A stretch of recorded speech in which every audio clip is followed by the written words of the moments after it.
નમસ્કાર દર્શક મિત્રો, અમારી ચેનલમાં આપનું ફરી એકવાર હાર્દિક સ્વાગત છે। રાત્રે આ 11 કામો કરી નાખજો એટલે ધનવાન બની જશો। મિત્રો, રાત્રે સૂતા સમયે ભગવાનને આ શબ્દ 11 વાર બોલી દેજો। આવું કરવાથી તમને જીવનભર દુઃખ નહીં પડે અને તમે જે પણ ભગવાનને માનો છો તે ભગવાન તમારા પર તેમની કૃપા વરસાવવા લાગશે। આ શબ્દ બોલ્યા પછી બીજા દિવસે જ જુઓ ચમત્કાર। અને મિત્રો, સાથે જ આપણે વિડીયોમાં એ પણ જણાવીશું કે રાત્રે સૂવાની સાથે શું શું કરવું જોઈએ અને કેટલાય સૂવાની સાથેના નિયમો વિશે પણ જણાવીશું।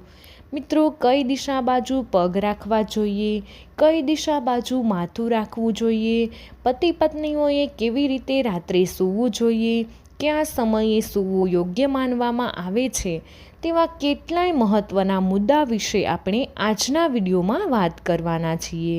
તો આપણે આપણી માહિતીને આગળ વધારીએ તે પહેલાં જે લોકો અમારી ચેનલ પર પહેલીવાર આવ્યા હોય તેઓ ચેનલને જરૂરથી સબસ્ક્રાઈબ કરી લેજો।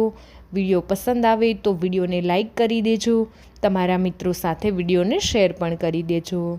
જે કોઈ ભગવાનને માનતા હોય તેમનું નામ કમેન્ટ બોક્સમાં જરૂરથી જણાવી દેજો। તે ભગવાન તમારી બધી જ ઈચ્છાઓને પૂર્ણ કરે તેવી પ્રાર્થના કરું છું। તો ચાલો આપણે આપણી સૂવા સંબંધિત કેટલી મહત્ત્વપૂર્ણ જાણકારી જો હું તમને આજના વિડીયોમાં જણાવવા જઈ રહી છું તે માહિતી શરૂ કરીએ। જ્યારે આપણે રાત્રે સૂઈએ છીએ ત્યારે માત્ર આપણું બહારનું શરીર જ સૂવે છે। આપણું અંદરનું શરીર એટલે કે તેને આપણે અવચેતન શરીર કહીએ છીએ અથવા તો અવચેતન મન કહીએ છીએ અથવા તો તેને સૂક્ષ્મ શરીર પણ કહેવામાં આવે છે। તે આપણું જાગૃત અવસ્થામાં હોય છે। તો રાત્રે સૂવા સમયે તમારે કયો શબ્દ 11 વાર બોલવાનો છે તો તમારા જીવનમાં બીજા દિવસે તરત જ ચમત્કાર થઈ જશે। આ બાબતની જાણકારી હું તમને આ વિડીયોમાં વિસ્તારપૂર્વક જણાવીશ। તે પહેલાં હું તમને જણાવી દઉં કે મનુષ્યના 2 શરીર હોય છે, એક બહારનું શરીર અને બીજું બહારના શરીરથી આપણે શું કરીએ છીએ તો હું તમને તે જણાવી દઉં। આપણે બહારના શરીરથી આનંદની અનુભૂતિ કરીએ છીએ। જેમ કે ઉદાહરણ લઈ લો તો બહારની બાજુ કોઈ નૃત્ય થઈ રહ્યું હોય તો આપણે તે સાંભળીએ છીએ અને જોઈએ પણ છીએ। બહારના શરીરથી અવોચન કરવાનું કામ હોય છે, એટલે કે આપણી આસપાસમાં થઈ રહેલી ક્રિયાઓને જોઈએ, આપણે આપણા મનને પ્રસન્ન કરીએ છીએ। પરંતુ આપણું આંતરિક શરીર તે આપણું પરમાત્મા સાથે જોડાયેલું હોય છે। એટલા માટે જે આપણે નવચેતન મનથી પણ કાર્ય કરવામાં આવે, કોઈ પણ વસ્તુની પ્રાર્થના કરવામાં આવે તે પ્રાર્થનાઓ 100% સફળ થાય છે। સાથે જ જો તમને રાત્રે ભૂત પ્રેતથી ડર લાગે તો વિડીયોમાં તમને તેની પણ જાણકારી અવશ્ય જાણવા મળશે, તેનો નિરાકાર પણ થઈ જશે। મિત્રો, વાસ્તવિક વિજ્ઞાનમાં કહેવામાં આવે છે કે દાંપત્ય જીવનમાં પરસ્પર પ્રેમ અને તાલમેલ માટે પત્નીએ પતિની ડાબી બાજુ સૂવું જોઈએ અને પતિએ પણ જમણી બાજુ સૂવું જોઈએ। તેની પાછળનું એ પણ કારણ છે કે પત્નીને તેની પતિનું ડાબું અંગ પણ માનવામાં આવે છે। સાથે જ જ્યારે પતિને પત્નીનો જમણો ભાગ માનવામાં આવે છે, સાથે જ જ્યારે તે પતિ પત્નીનો જમણો ભાગ પણ કહેવાય છે। તેનાથી પારિવારિક જીવનમાં સંતુલન બન્યું રહે છે। તો ચાલો હવે જાણીએ કે સૂતા સમયે આપણે કઈ દિશા બાજુ પગ અને કઈ દિશા બાજુ આપણું માથું રાખવું જોઈએ, જેનાથી સારી નીંદર અને જીવનમાં ચાલી રહેલી પરેશાનીઓ એટલે કે ટેન્શન ઓછું થાય છે। મિત્રો, ધર્મશાસ્ત્ર અનુસાર વાસ્તવિક વિજ્ઞાનમાં કહેવાયું છે કે મનુષ્યએ હંમેશા ઉત્તર દિશા બાજુ માથું રાખીને સૂવું જોઈએ। જો કોઈ પણ વિદ્યાર્થી છે તેઓએ જલ્દીથી પ્રશ્ન અથવા તો સવાલોને ઝડપથી યાદ રાખવા માટે આ ખૂબ જ ફાયદાકારક પણ માનવામાં આવે છે અને વિદ્યાર્થીઓને ભૂલવાનું પણ ઓછું થવા લાગે છે। અથવા તો જે કોઈ પણ લોકો નોકરી પ્રાપ્ત કરવા માંગે છે, પ્રમોશન મેળવવા માંગે છે, આવા વ્યક્તિઓને પ્રોબ્લેમ સોલ્વ કરવા માટે તેમણે ઉત્તર દિશા બાજુ જ માથું રાખીને સૂવું જોઈએ।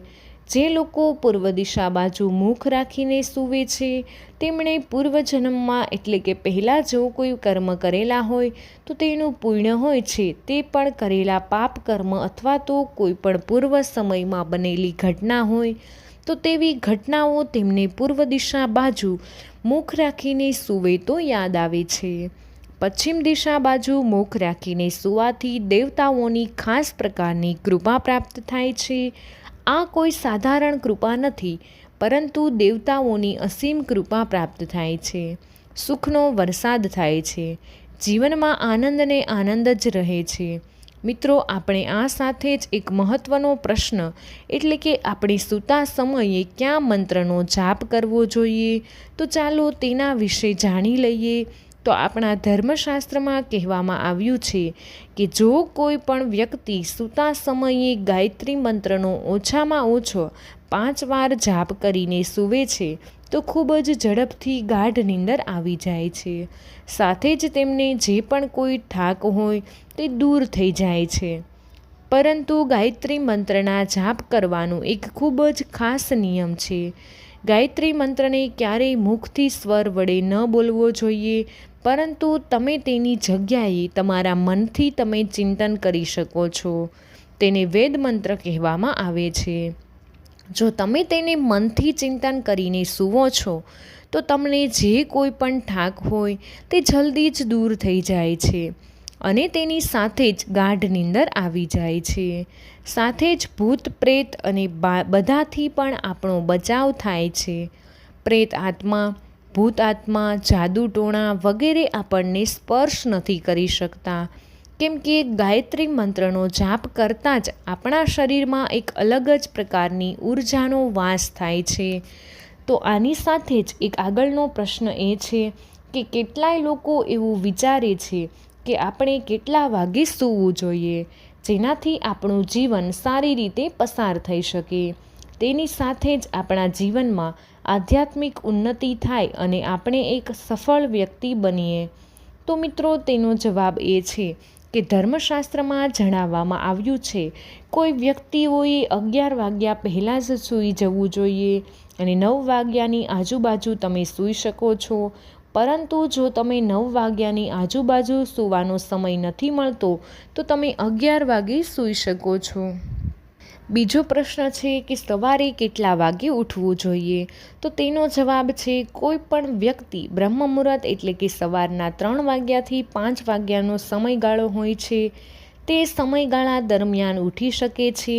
પરંતુ જો તમે બ્રહ્મ મુહૂર્તમાં ઉઠી ન શકો તો તમારે સૂર્યોદય પહેલાં અવશ્ય ઉઠવું જ જોઈએ. તેનાથી અનેક ગણા લાભ થાય છે. તમારી શારીરિક ઉન્નતિ પણ સારી રીતે જળવાઈ રહે છે અને તમારું માનસિક તણાવ પ્રભાવ પણ ઓછો થતો જાય છે. તો ચાલો આપણે આપણા આગલા પ્રશ્ન વિશે જાણીએ કે આપણે સૂતા પહેલાં કઈ એવી વસ્તુઓનું ખાસ કરીને ધ્યાન રાખવું જોઈએ. તો મિત્રો, જો તમારા કોઈ ઈષ્ટ દેવતા છે, તમે રામ ભગવાનને માનો છો અથવા ભગવાન કૃષ્ણને માનો છો કે કોઈ પણ માતાજીને માનો કે ભગવાન ભોળાનાથને માનો છો તો તમારે ખાસ કરીને તમારા ઈષ્ટદેવનું ધ્યાન કરીને જ સૂવું જોઈએ. એવું માનવામાં આવે છે કે આપણા ઈષ્ટદેવનું ધ્યાન કરીને સૂઈએ તો આપણે એકદમ સારી નીંદર આવે છે. ઈષ્ટદેવનું ધ્યાન કરીને સૂવાથી આપણને આત્મા સુરક્ષાની પ્રાપ્તિ પણ થાય છે. તો ચાલો આપણે આપણા આગલા પ્રશ્ન વિશે વાત કરીએ. તો ખૂબ જ મહત્ત્વનો પ્રશ્ન છે, આપણે સૂતા સમયે એવા કયા 11 શબ્દો છે જે બોલીને જ આપણે સૂવું જોઈએ તો આપણને તેનાથી અનેક ગણા લાભ થાય છે. તો ચાલો આપણે તે કયા 11 શબ્દો છે તે વિશે જાણી લઈએ.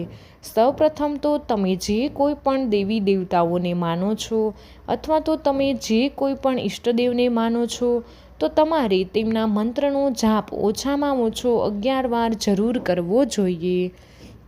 સૌપ્રથમ તો તમે જે કોઈ પણ દેવી દેવતાને માનો છો તો તે મંત્રનો જાપ તમારે 11 વાર કરવાનો છે. 11 વાર આ શબ્દો બોલવાના છે.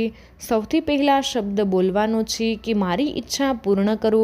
બીજો શબ્દ એ બોલવાનો છે કે ધર્મના માર્ગ પર ચાલો. ત્રીજો શબ્દ એ બોલવાનો છે કે મારાથી કોઈ પાપ ન થાય. ચોથો શબ્દ છે તમે હંમેશા અમારી સહાયતા કરો. અને પાંચમો શબ્દ એ બોલવાનો છે કે હે પ્રભુ, હું શું કરું, મને માર્ગ બતાવો. છઠ્ઠો શબ્દ એ બોલવાનો છે તમારા સિવાય મારું કોઈ નથી, તેમજ તમે જ મારું બધું જ છો, મારા કરતાં ધરતા તમે જ છો. સાતમો શબ્દ બોલવાનો છે તમે મારા સહાયક છો. આઠમો એ બોલવાનું છે ભગવાન મારી ઉન્નતિ કરો.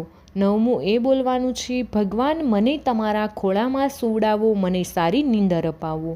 દસમો શબ્દ એ બોલવાનો છે પરમાત્મા મારું કલ્યાણ કરો. અને 11મો શબ્દ છે તમારે એ બોલવાનો છે કે પ્રભુ તમારો સાથ મને જોઈએ છે. તમારા રહેતા મને કોઈ પણ ચીજ વસ્તુઓનો ડર નથી. તમે મારી સાથે છો તો અમને બધું જ છે. જો તમે નથી તો અમારી જિંદગીમાં કંઈ પણ પ્રકારની ચીજ વસ્તુઓ નથી. બસ તમારી આ 11 વસ્તુઓ બોલવાની છે અને પછી તમારે તમારા ગુરુ મંત્રનો જાપ કરી શકો છો. તમે જે કોઈ પણ દેવી દેવતાઓને માનો છો અથવા તો તમારા ઈષ્ટદેવને માનતા હોય તો તમારે તેમના મંત્રનો જાપ પણ કરી શકો છો. ત્યારબાદ તમે આરામથી સૂઈ શકો છો. આમ કર્યા પછી તમને કોઈ પણ પ્રકારનો ભય નથી રહેતો અને તમે આરામથી શાંતિથી નીંદર લઈ શકો છો.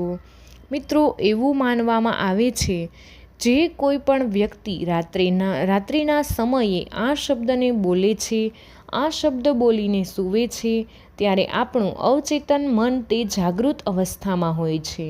તે જાગૃત અવસ્થામાં હોય છે તો આપણે અત્યારે જ તે 11 શબ્દો બોલ્યા છે તે 11 શબ્દો સૂતા પહેલાં તમારા મનમાં એટલે કે અવચેતન મનમાં ગુંજતા રહેશે અને તમે આ 11 શબ્દો બોલ્યા છે તો તમારા અવચેતન મનથી ચાલતા રહેશે. એવું પણ માનવામાં આવે છે કે અવચેતન મનનો સીધો લગાવ આપણા પરમાત્મા સાથે હોય છે, ઈષ્ટદેવની સાથે હોય છે અને આપણા દેવી દેવતાઓ સાથે પણ જોવા મળે છે. તમે આ શબ્દો બોલીને સૂવો છો તો તમારી બધી જ ઈચ્છાઓ ભગવાન સુધી પહોંચી જશે અને જ્યારે તમે ભગવાનને આ 11 શબ્દો વડે બોલતા છો તો ત્યારે તમારું મન ખૂબ જ નિર્મળ હોવું જોઈએ. આવું ચેતન મન હોવું જોઈએ. તે નિર્મળ હોય છે. એટલા માટે જે નિર્મળ મનથી કહેલા શબ્દ હોય છે તે સીધા જ ભગવાન સુધી એટલે કે પરમાત્મા સુધી પહોંચી જાય છે. સાથે જ આપણી ઈચ્છાની પૂર્તિ ખૂબ જ ઝડપથી થઈ જાય છે.